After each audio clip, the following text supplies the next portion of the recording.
So you're considering outsourcing customer service or keeping it in-house as you're growing your entrepreneurial venture. Well, what are the considerations and why should you outsource versus not outsourcing and keeping it in-house? And how do you actually give the people who contact your business the best experience? So I'm going to go into this now.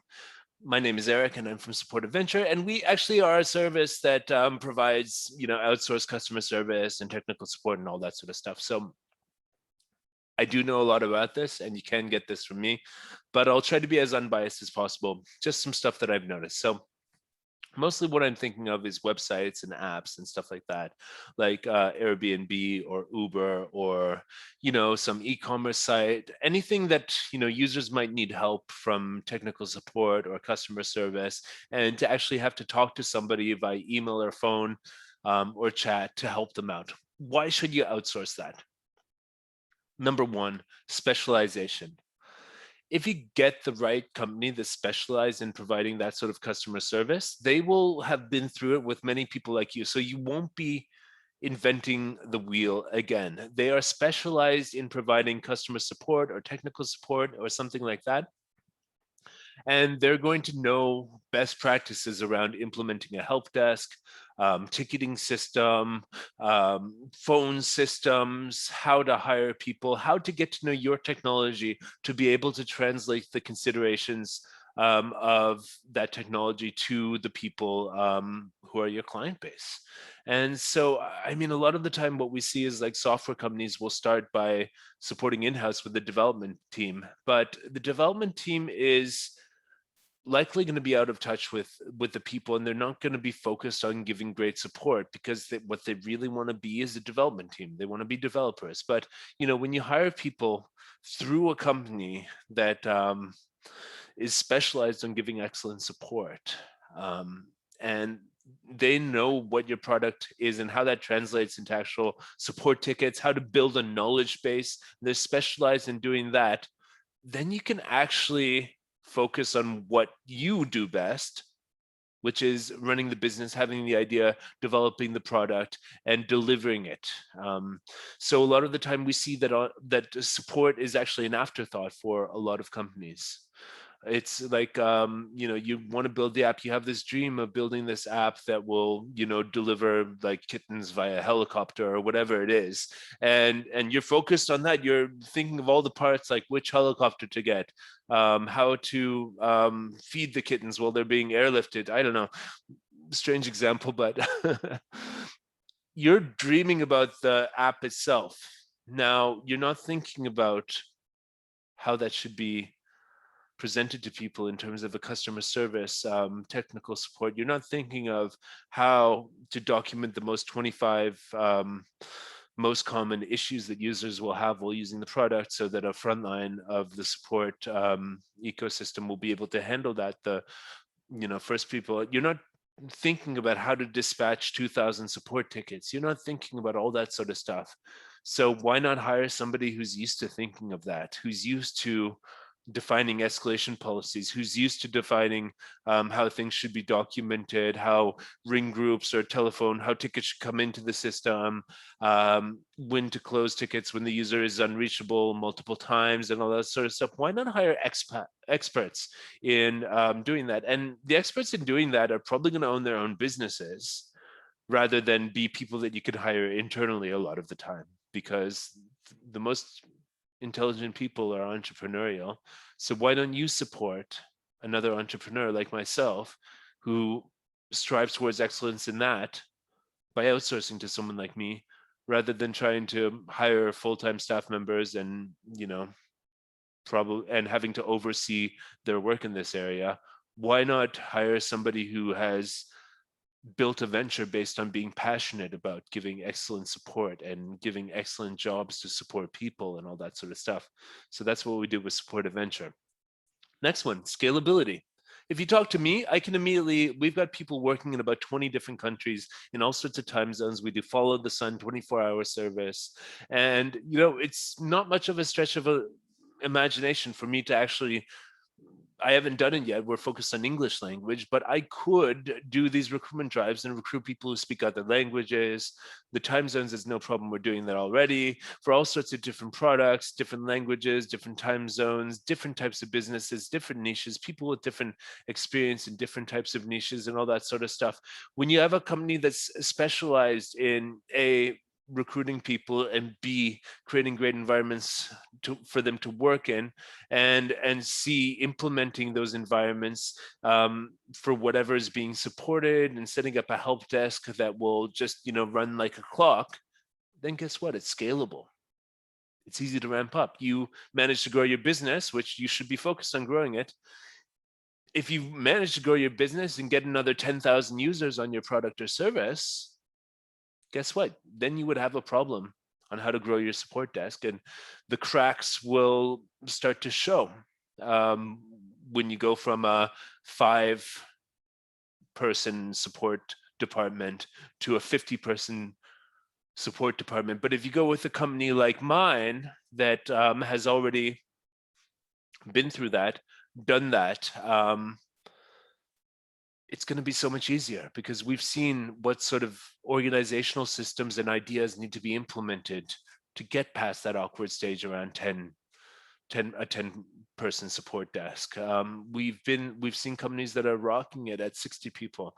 We've seen what sort of the ways that people can be mentored and improved internally and moved along so that they grow with the organization rather than constantly having to switch the people because people leave or whatever. Yeah. Next one. Expand your reach to different countries and time zones. I mean, it's a huge world out there. And a lot of the time outsourcing has gotten a bad name because the places in the world where they're being outsourced to, while they do speak English, they have a very different mentality.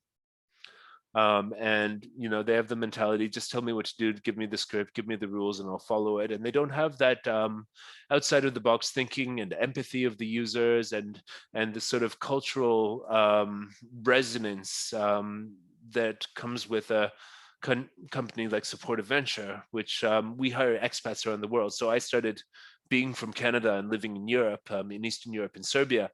And I started this business based on that idea that I would be in a place with a lower cost of living and thus would be competitive in my rates. And I would give excellent support just like I would when I still lived in Canada. So we expanded that around the world. And we have expats around the world, locals around the world, and a way of bridging the cultures between them in such a way that no culture is truly dominant except for the idea of giving high quality support in the English language. And so we benefit from hiring people with diverse cultural backgrounds in our company and having this energy of different people working in our company and being so excited. You can have people in, for example, Eastern Europe who grew up, Latin America, who grew up watching American TV and stuff. They speak English really well. And your clients will love them because they're so easy to communicate with, a lot easier than in some of the Asian outsourcing destinations.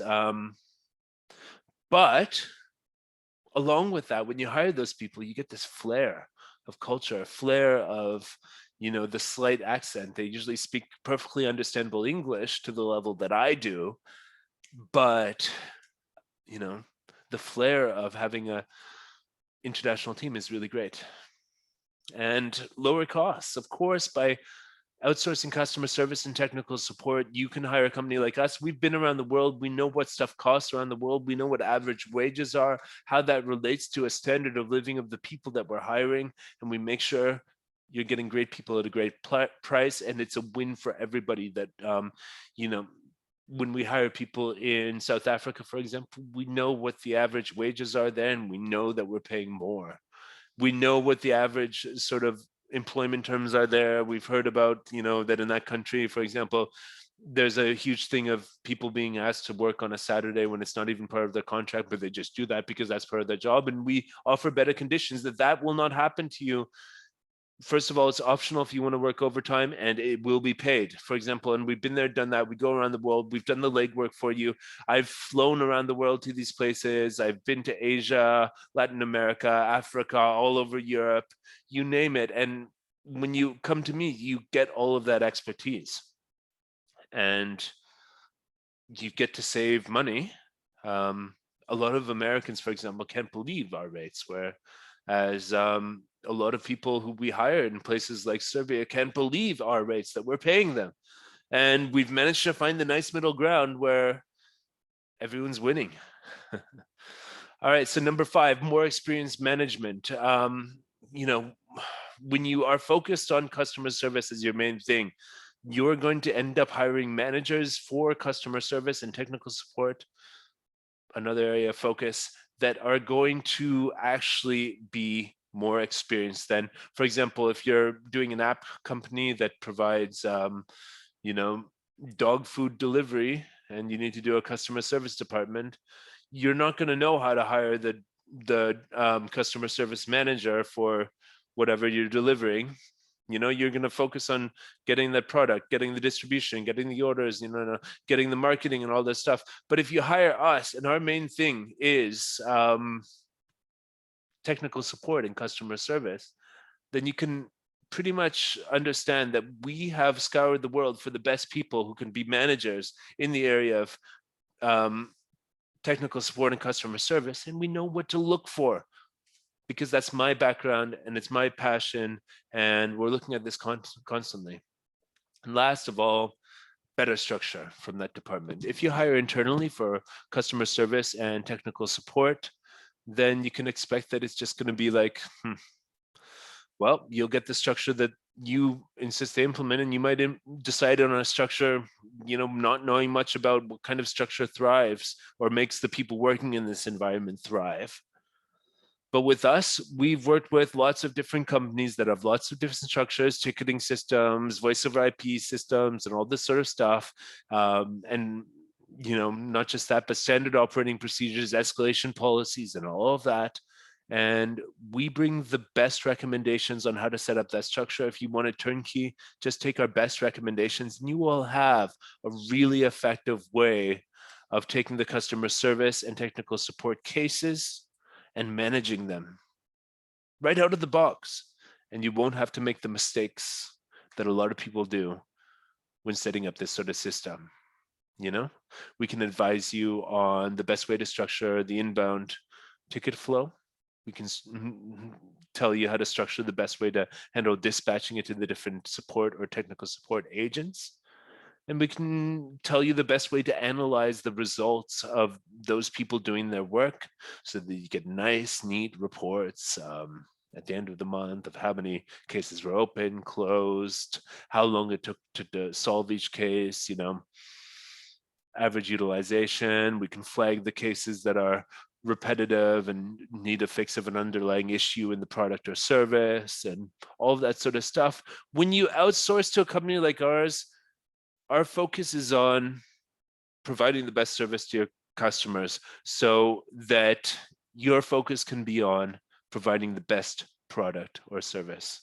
I know this has been a bit of an ad for my business, this whole video, but I hope this is somehow helpful, whether you decide to go with Support Adventure or another provider. I really hope this helps. Thanks a lot. My name is Eric from Support Adventure, and I'll catch you later.